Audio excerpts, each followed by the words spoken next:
Assalamualaikum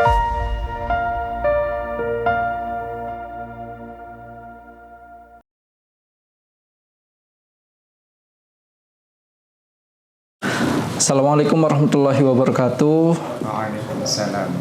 Kembali lagi dengan kami Bawaslu Kabupaten Demak dalam podcast Bingkai Tali, Bincang Demokrasi Kota Wali, yang mana pada hari ini kita akan berbincang terkait pengawasan partisipatif, terutama tentang pendidikan pengawasan partisipatif atau P2P.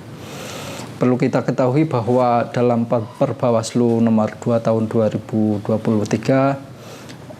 pengawasan partisipatif itu ada 6 jenis, yang mana salah satunya adalah pendidikan pengawasan partisipatif. Nah, kita sudah kehadiran 3 orang kader pengawas partisipatif yang pada bulan Agustus kemarin mengikuti P2P di tingkat provinsi, yang mana ini juga sebelumnya sudah mengikuti sekolah kader pengawas partisipatif atau SKPP. Memang sebelumnya tahun 2019, tahun 2020, tahun 2021 itu disebut dengan SKPP. Namun dengan amanat dari Perbawaslu terbaru, SKPP kemudian berubah menjadi P2P. Baik, kita langsung saja perkenalan dengan 3 kader kita. Mas Muhammad Wasid Husni. Siap. Betul. Oke, dan satu lagi Mbak Feni Deltiana Rohmah. Ya, dan satu lagi Khairuddin Abdullah. Ya, oke, ini 3 kader muda kita yang sangat inspiratif. Mereka bertiga telah mengikuti pendidikan pengawasan partisipatif di berbeda angkatan ya. Beda angkatan. Kalau Mas Husni itu angkatan berapa dulu? Pertama mengikuti P2P ini 2021, pada saat itu namanya masih Sekolah Kader Pengawas Partisipatif. Kita mulai dari 3 jenjang kabupaten. Bawaslu Kabupaten seleksi pertama itu di bulan Juli 2021, pelaksanaan di bulan September. Kemudian diseleksi lagi ke tingkat Provinsi Jawa Tengah, Bawaslu Provinsi Jawa Tengah di bulan September juga. Baru diseleksi lagi masuk ke Bawaslu RI, itu di bulan Oktober, tepatnya di Bogor. Ya, kurang lebih dari 2021 itu menghasilkan sebanyak 400 sekian kader yang se-Indonesia yang tingkat nasional. Iya. Untuk tingkat provinsi, tingkat kabupaten bisa dibayangkan saja. Oh iya, Pak. Baru kemarin terakhir 2025 mengikuti lagi pendidikan pengawas partisipatif yang di Semarang. Oke. Kalau Mbak Feni sendiri itu kapan itu ikut pertama kali SKPP? Ikut pertama kali SKPP pada tahun 2020. Itu SKPP yang diadakan secara online. Soalnya di pas posisi 2020 ada COVID ya. COVID-19 itu. Makanya dari dampak COVID, dari Bawaslu setiap kabupaten mengadakan secara online, yaitu SKPP 2020 itu. Pada bulan apa dulu? Sekitar bulan September. Kalau nggak salah. Itu satu kabupaten berapa orang? Total hampir 100 ya. 100 lebih. Lumayan banyak. Oke, kalau Mas Khairuddin itu ikut SKPP juga atau langsung ke P2P? Kalau saya itu kemarin yang terakhir yang 2025 kemarin. P2P ya, betul. Iya. Karena memang sudah pernah mempunyai pengalaman di bagian pemantauan, mungkin kompetensinya ingin dinaikkan lagi dan juga ingin kiprah lah ke dalam dunia demokrasi ini. Maka dari itu kemarin alhamdulillahnya masuk ke dalam P2P yang diselenggarakan oleh Bawaslu RI. Masuk karena aktif di pemantauan. Iya. Emang pemantau apa yang dimaksudkan? Perisai Demokrasi Bangsa. Oh, Perisai Demokrasi Bangsa yang kemarin pemantau pilkada kemarin Iya, ya. pilkada. Oke, bagus. Berarti memang P2P yang kemarin 2025 itu masuknya dari 2 jalur ya, berarti alumni SKPP. SKPP atau P2P yang 2023 2024, ada juga yang di bagian pemantau pemilu atau pilkada. Gitu. Ya karena regenerasi Mas. Oh iya benar. Di era kita 2021 ke atas, tentu secara usia sudah mungkin mudanya yang muda sudah sedikit menuju ke banyak yang sudah beberapa jadi penyelenggara, ada yang jadi komisioner Bawaslu maupun KPU dan lain sebagainya.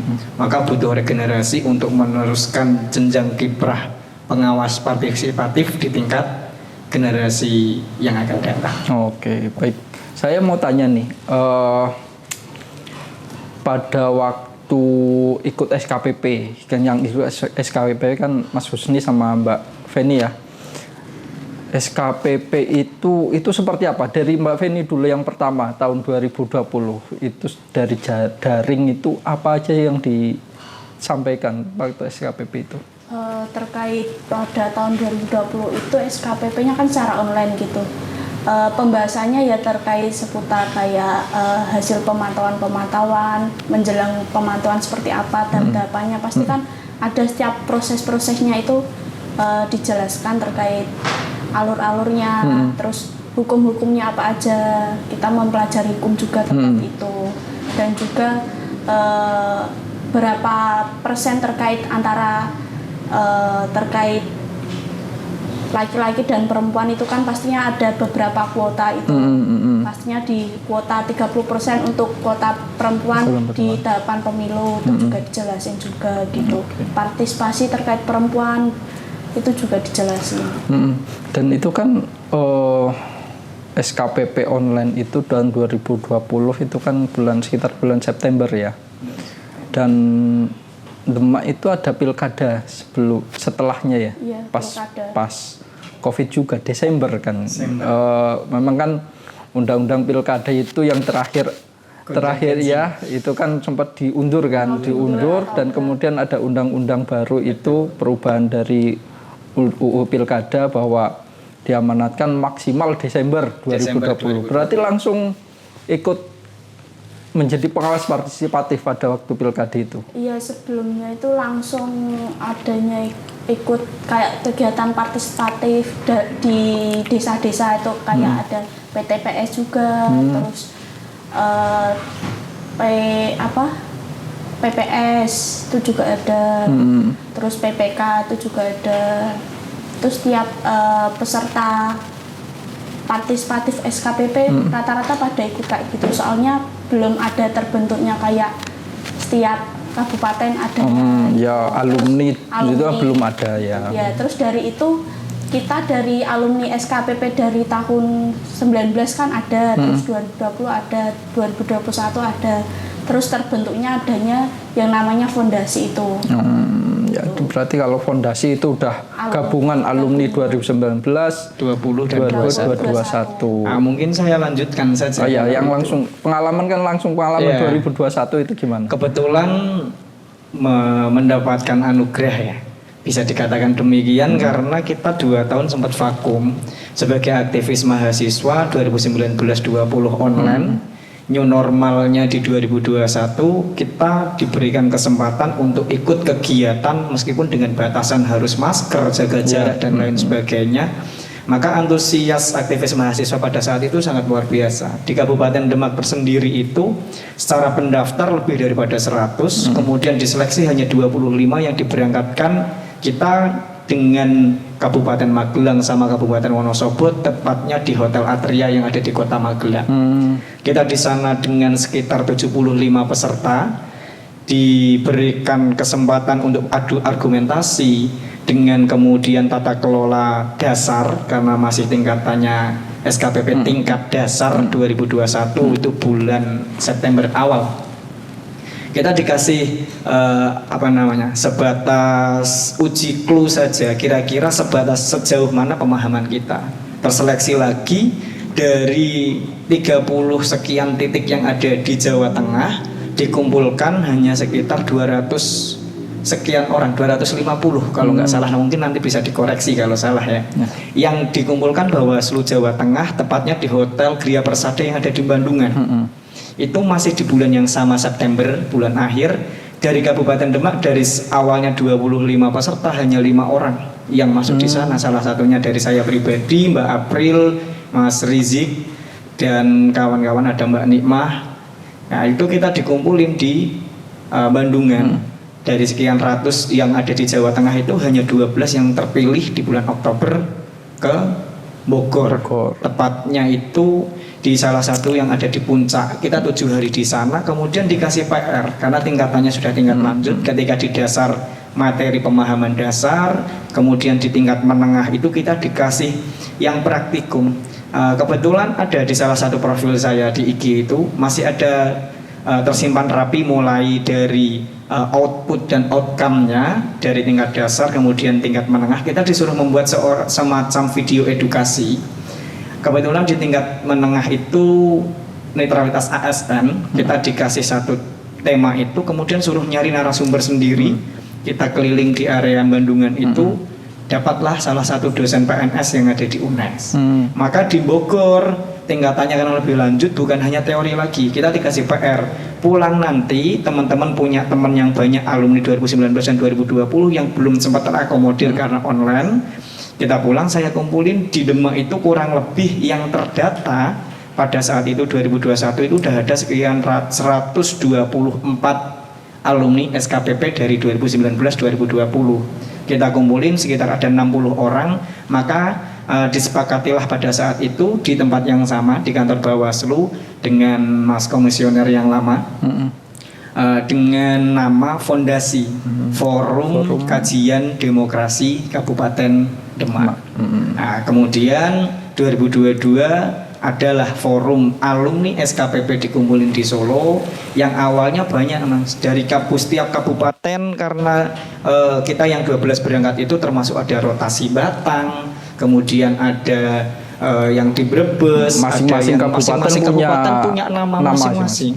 Akhirnya ketika semua nama itu berbeda, memang benar perbedaan itu adalah hikmah. Tapi ketika semuanya berbeda, masyarakat publik tidak bisa menilai apa sih itu fondasi, apa sih itu rotasi dan lain sebagainya. Maka kita dikoordinasikan di Solo 2022 itu terbentuklah Perisai Demokrasi Bangsa. Jadi dari sana ya. Berarti emang akarnya itu ya alumni SKPP itu. Alumni SKPP secara di Solo itu bahkan bukan hanya di Jawa Tengah, dari satu Indonesia dikumpulin di Solo untuk membahas hal yang sama. Kira-kira alumni sekian ribu alumni SKPP ini mau dibawa ke arah mana? Padahal semua alumni ini semuanya aktif karena kita berasal dari semua kalangan, dari semua usia. 2021 itu saya termasuk peserta yang paling muda karena masih semester 3 menuju semester 4. Teman-teman udah ada yang S2, Magister Hukum dan seterusnya. Termasuk saat di Bogor itu, maka hal demikian itu menjadi unik ketika dibuat dalam satu wadah dan terwujudlah hari ini 2025 dengan ada Perisai Demokrasi Bangsa. Itu menjadi suatu anugerah tersendiri bagi kita semua di pemantau pengawas partisipatif ini. Bisa dikatakan PD atau Perisai Demokrasi Bangsa ini akarnya dari Jawa Tengah, bisa dikatakan seperti itu. Betul, embrionya kebetulan koordinator yang saat di forum Solo itu adalah Mas Ketua yang hari ini secara definitif terpilih. Itu embrionya memang dikumpulkan secara Indonesia, kumpul di Solo. Di Solo keluarlah koordinatornya Mas Rizza Hasbala. Pada saat itu Komisioner Bawaslu Jateng Bu Anik Solih yang memberikan komando bahwasanya alumni SKPP tidak boleh hanya berhenti pada satu titik yang sama, harus ada pembaharuan. Kemudianlah menuju ke pemilu 2024 itu kita mendaftarkan secara resmi, secara sah di undang-undang di Kemenkumham, ada SK-nya ternama Perisai Demokrasi Bangsa khususnya di Jawa Tengah. Baru di 2025 kemarin khususnya pasca P2P ini 2025 kita MOU ke KPU RI dan Bawaslu RI untuk mendeklarasikan diri bahwasanya DB ini sudah skalanya nasional. Nasional, oke baik. Memang sahabat Bawaslu,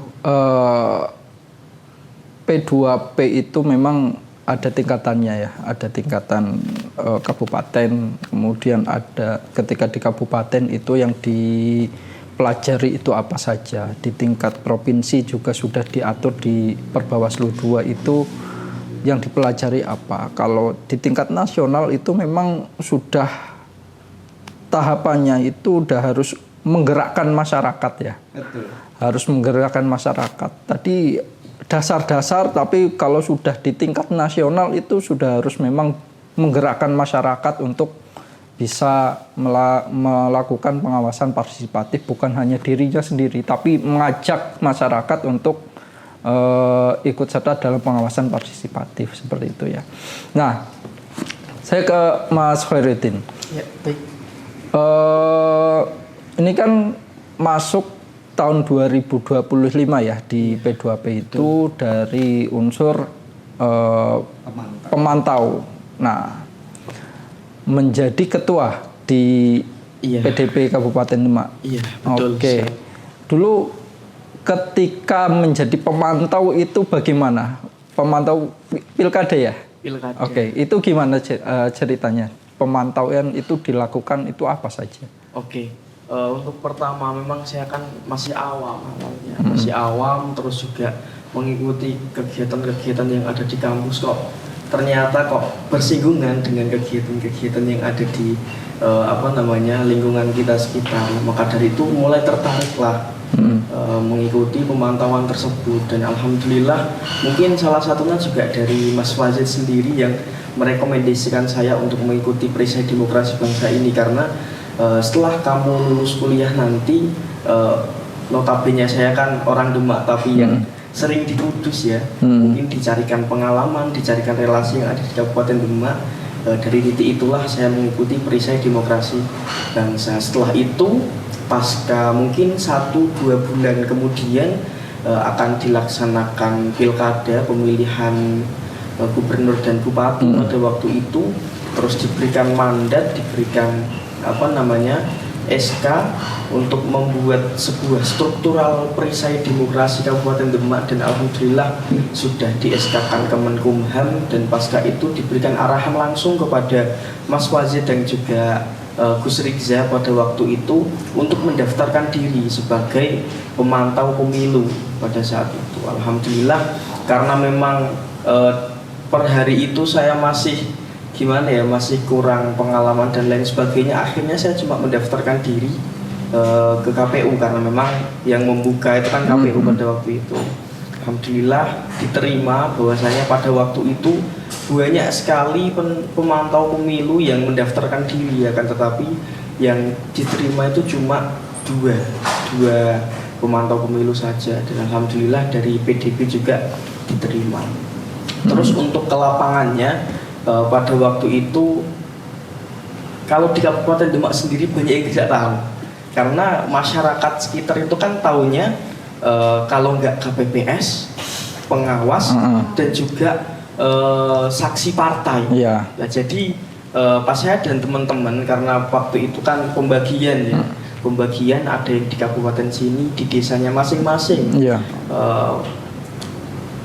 Para penyelenggara di situ bertanya, ini dari mana? Dari partai mana malah? Ini dari saksi partai mana? Awalan pertanyaannya seperti itu. Tapi pada waktu itu ke TPS ya bawa identitas kan ya? Bawa identitas, karena pada waktu itu sudah diberikan KPU ID card. Iya, ID card. Terus alhamdulillahnya karena komunikasinya bagus, otomatis, dan juga delalahnya itu pas di TPS itu, KPPS-nya juga paham keterkaitan masalah pemantau pemilu. Terus oh ya udah Mbak, ini karena memang ada ini, dikasih lah ruang untuk bersama-sama memantau pemilihan yang ada di titik-titik tersebut. Ya. Seperti itu. Terus sahabat Bawaslu perlu diketahui bahwa tadi Mas Khairuddin mengatakan bahwa untuk pemantau itu pendaftarannya di KPU ya. Memang sahabat Bawaslu perlu ketahui bahwa ada perbedaan antara pemilu dan pilkada. Ketika pemantau pemilu itu pendaftarannya itu di Bawaslu, sertifikasinya itu juga di Bawaslu. Sementara di pilkada undang-undangnya mengatakan bahwa pendaftarannya itu di KPU dan sertifikasinya juga dari KPU juga. Baik. Selanjutnya pengalaman ikut P2P-nya gimana kemarin? Alhamdulillah untuk pengalaman ikut P2P kemarin banyak yang awalnya tidak tahu tugas-tugas daripada pemantau itu seperti apa. Alhamdulillahnya tahu ya tentang bagaimana cara kita melihat, bagaimana cara kita untuk memberikan hukum terhadap tindakan-tindakan yang dilaksanakan. Yang awalnya memang belum ada gambaran kalau hal tersebut itu melanggar atau bagaimana, dan alhamdulillahnya pada saat mengikuti P2P dijelaskan semua, oh ternyata kalau semisal berbuat seperti ini itu merupakan sebuah pelanggaran ya. Oh ternyata kalau semisal membuat hal seperti ini itu termasuk sengketa dan lain sebagainya. Di situ dijelaskan semua. Bahkan pada saat mengikuti itu banyak sekali refleksi yang ada di diri saya, karena sebelum saya mengikuti P2P kan saya menjadi pemantau pemilu. Oh ternyata banyak evaluasi juga ya tentang kemarin yang saya lihat. Karena memang dari pihak Bawaslu dan KPU yang kemarin Bawaslu KPU sih, dari pihak penyelenggaraan P2P kemarin mengingatkan saya akan beberapa evaluasi yang mungkin perlu saya pelajari lebih lanjut, dan saya semakin tertarik untuk berkiprah ke Bawaslu dan KPU melalui jalur PDP ini.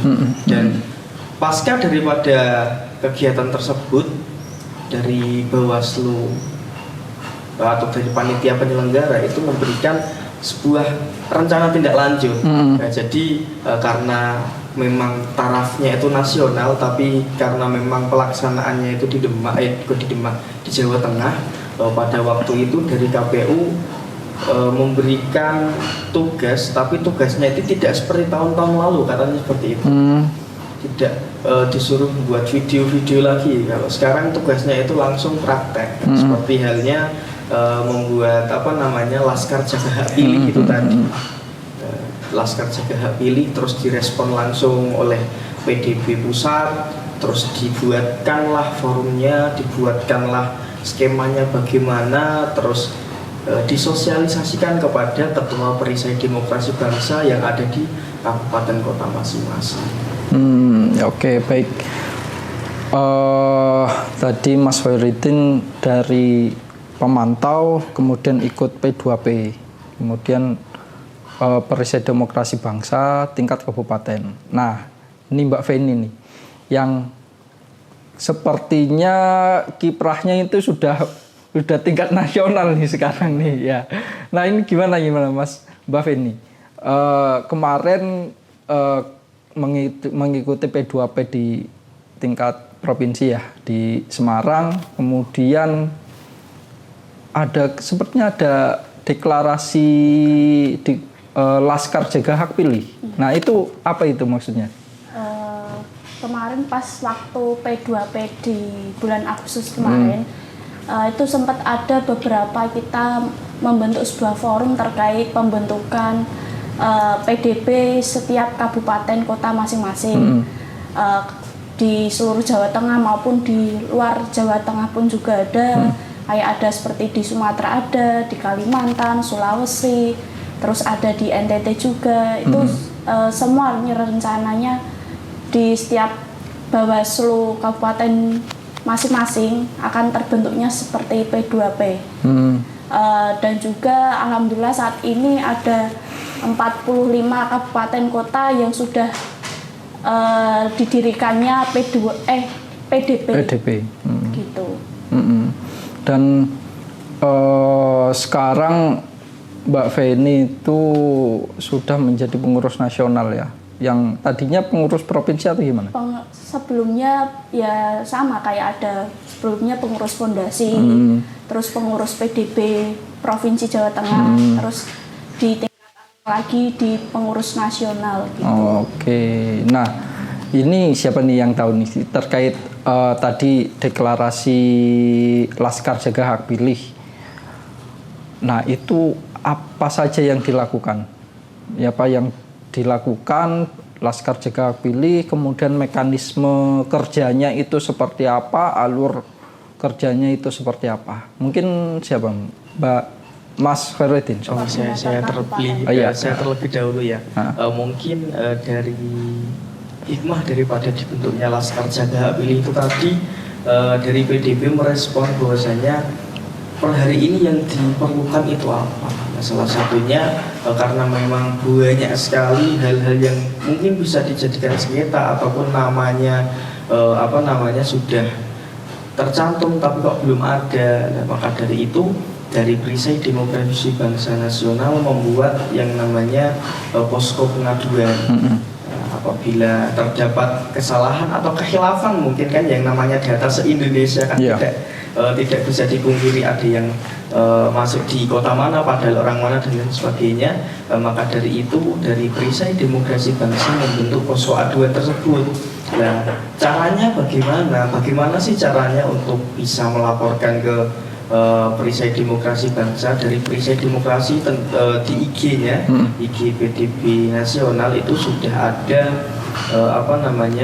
link khusus untuk pengaduannya. Jadi karena memang per hari ini masih di kancah nasional, nah itu tadi semua aspirasi dari masyarakat Indonesia bisa dikirimkan di situ lah. Untuk tindak lanjutnya nanti bagaimana? Nah, tindak lanjut pasca adanya adanya aspirasi tersebut. Dan nanti terus dibagikan, di plotting, di mapping sesuai dengan kabupaten kota yang bertanggung jawab di situ. Diberikan ke situ, terus tindak lanjutnya bagaimana? Diserahkan sesuai dengan kalau misal ini permasalahannya KPU ya udah diserahkan ke KPU, kalau ke Bawaslu ya udah diserahkan ke Bawaslu. Jadi kembalinya memang ke KPU dan Bawaslu lagi. Gitu. Jadi memang sahabat Bawaslu bahwa Laskar Jaga Hak Pilih, kemudian di Bawaslu juga ada posko aduan masyarakat terkait daftar hak pilih ya. Memang saat ini KPU tengah melaksanakan yang namanya pemutakhiran data pemilih berkelanjutan. Dan tidak hanya pada tahapan pemilu bahwa hak pilih itu sudah harus kita perjuangkan mulai dari sejak dini. Jangan sampai terlambat atau sampai di hari hanya ketika pemilu nanti 2019 baru gerusa-gerusu ibaratnya ya. Wah, saya belum ribut-ribut. Sekarang udah ada persiapan dulu. Iya, seharusnya sahabat Bawaslu juga sudah harus sadar akan hak pilihnya. Saat ini sedang ada pemutakhiran data pemilih berkelanjutan dan bisa dimanfaatkan. Apa yang diperhatikan di PDPB ini? Yang pertama adalah bagi sahabat Bawaslu yang sudah berumur 17 tahun, kemudian pada waktu pilkada kemarin itu belum memilih, tapi sekarang usianya sudah 17 tahun. Nah, itu bisa melaporkan, baik bisa ke Bawaslu, bisa ke PDB ya, Laskar Jaga Hak Pilih. Kemudian juga walaupun belum 17 tahun, kalau sudah menikah atau pernah menikah, nah, itu juga sudah punya hak pilihnya. Kemudian yang beralih status dari TNI menjadi sipil, itu juga silahkan melaporkan. Sehingga yang tadinya nggak punya hak pilih, sekarang sudah punya hak pilih. Kemudian juga yang pindah domisili. Sahabat Bawaslu, walaupun kemarin itu sudah terdaftar menjadi pemilih, tapi sahabat Bawaslu kemudian pindah domisili, baik itu antar kabupaten atau di dalam kabupaten, itu juga bisa melakukan pendaftaran. di posko Bawaslu maupun di PDB, karena ketika sahabat Bawaslu terdaftar sebagai pemilih di Kabupaten A kemudian pindah di Kabupaten B, maka memang harus update data pemilih. Data terus. Seperti itu. Baik, setelah P2P kemarin, nah, ini kira-kira ada spill, ada lagi P2P selanjutnya atau tidak? Terkait P2P selanjutnya kemungkinan pasti ada di Bawaslu kabupaten kota masing-masing pastinya. Soalnya kan dari tingkatan nasional udah turun ke provinsi. Ke provinsi itu pun juga pastinya setiap kader-kader alumni P2P nantinya pasti akan turun adanya P2P di Bawaslu kabupaten kota masing-masing. Mungkin dari teman-teman alumni atau terkait kemarin yang udah ikut dalam pemantauan, mungkin nanti selanjutnya bisa ikut dalam P2P tingkatan kabupaten kota masing-masing gitu. Mungkin rencananya itu pastinya ada. Dari Bawaslu RI sudah menginformasikan terkait itu juga. Dan juga alumni P2P juga nggak hanya kita belajar terkait pemantauan aja, tetapi kita juga kolaborasi juga bersama terkait Saka Adiata itu. Saka Adiasta. Itu kan pastinya di setiap kabupaten kota masing-masing adanya di Bawaslu adanya Saka itu.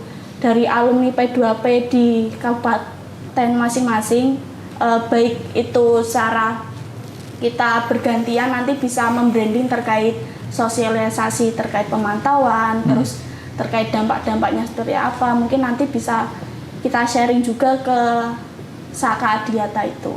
Oke, baik. Memang ya bahwa P2P kemungkinan memang akan ada lanjutannya, sahabat Bawaslu, karena memang pada masa non tahapan ini bisa dikatakan ini adalah masa-masa menanam. Baratnya sebenarnya proses belajar, Bawaslu menanam, kemudian pada waktu tahapan itu sudah mulai panen. Panennya apa? Panennya adalah banyaknya pengawas partisipatif di masyarakat, sehingga pemilu atau pilkada nanti bisa lebih baik lagi, kualitasnya bisa lebih baik lagi. Perlu sahabat Bawaslu ketahui juga pada tanggal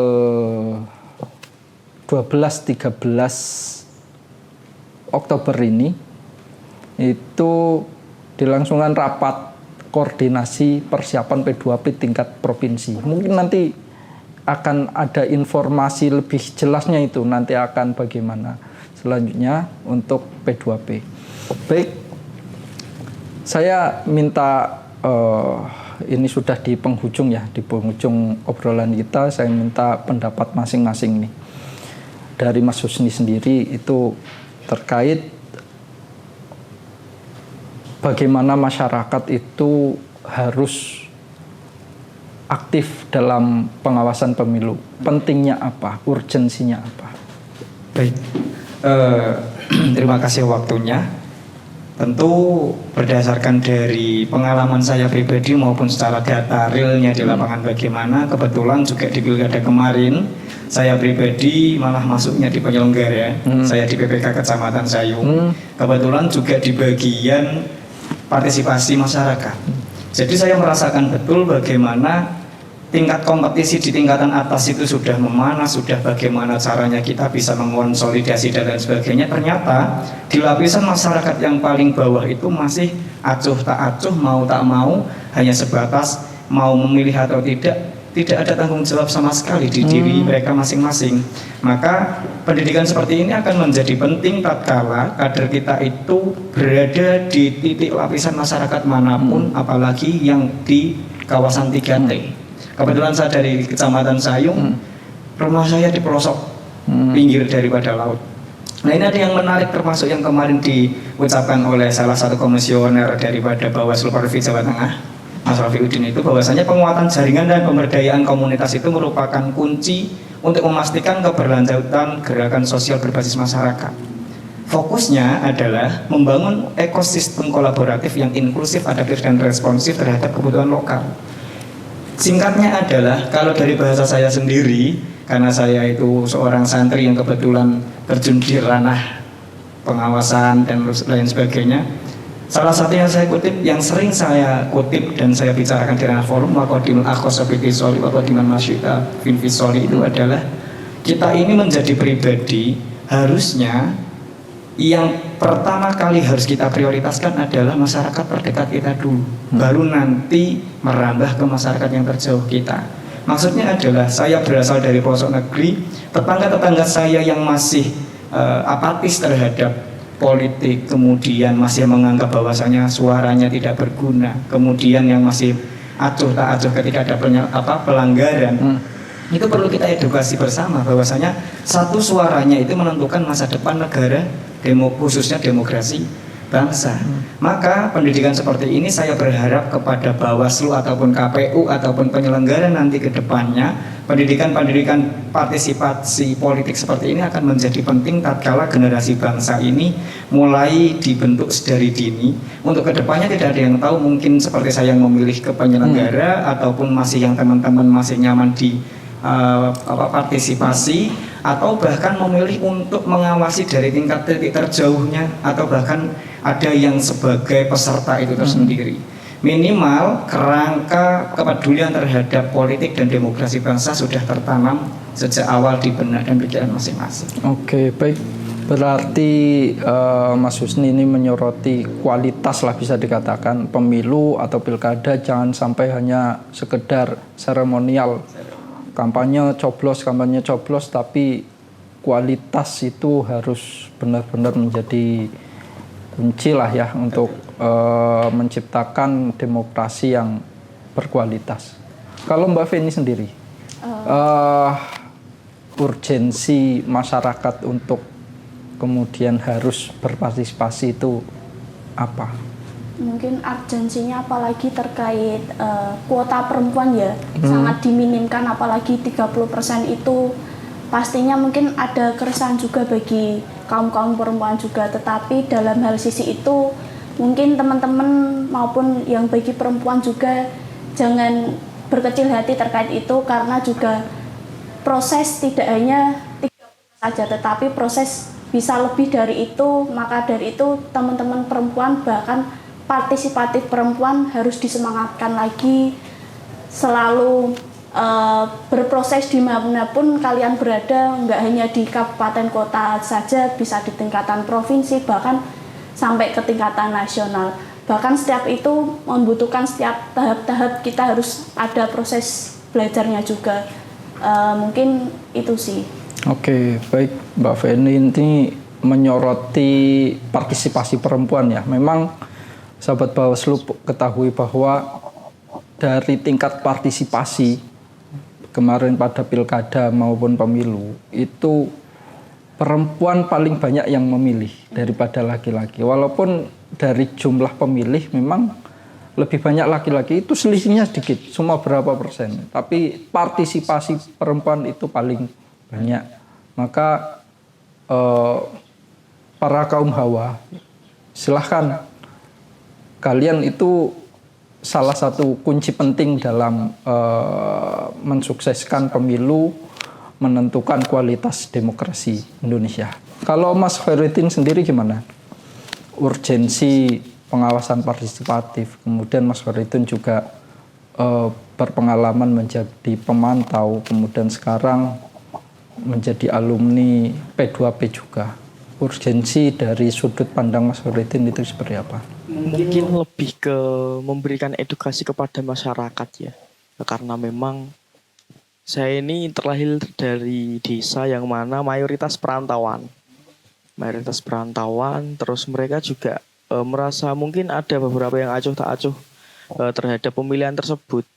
Bahkan banyak sekali masyarakat yang masih awam tentang pemilihan seperti itu, dan mereka masih banyak yang menganggap bahwasanya mending saya kerja aja daripada saya pulang hasilnya toh juga seperti itu.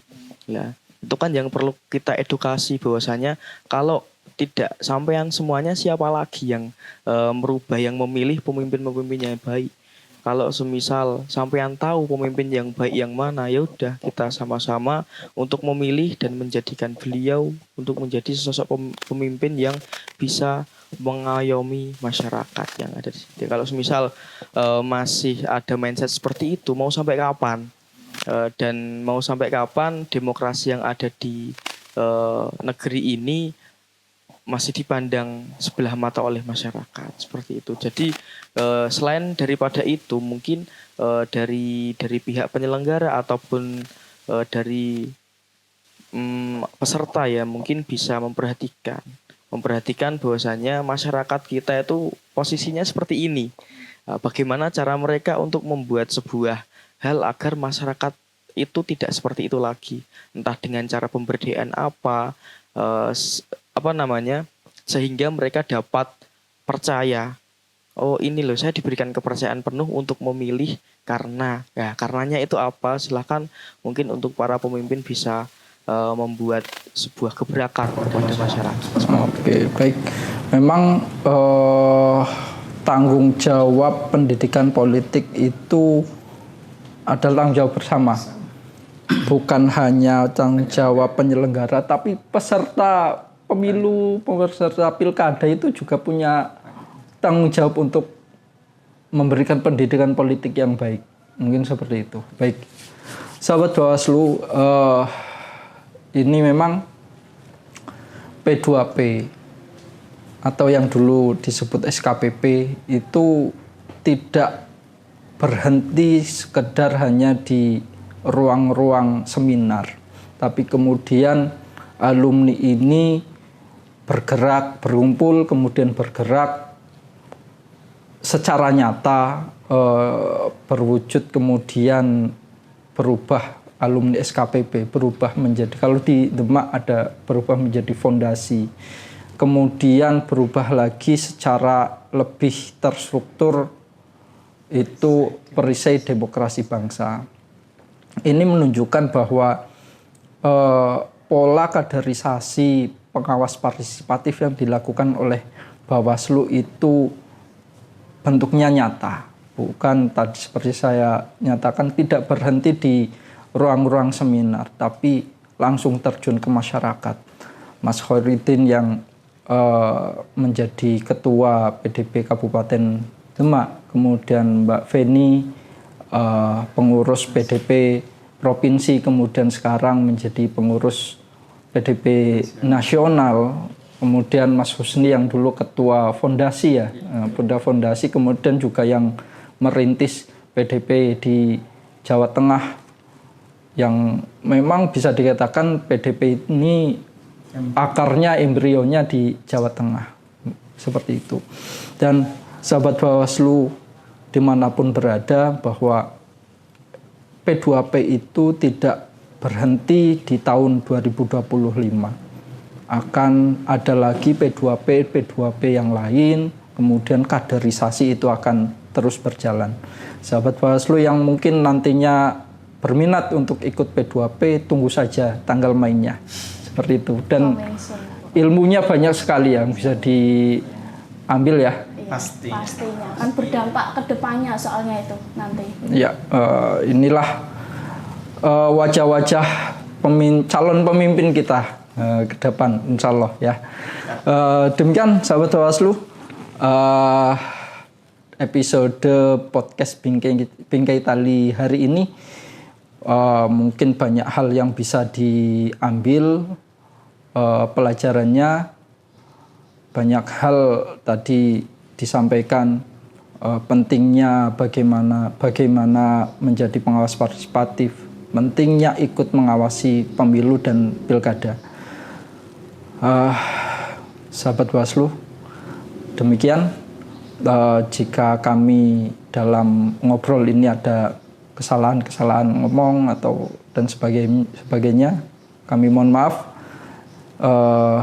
Wassalamualaikum warahmatullahi wabarakatuh. Waalaikumsalam warahmatullahi wabarakatuh.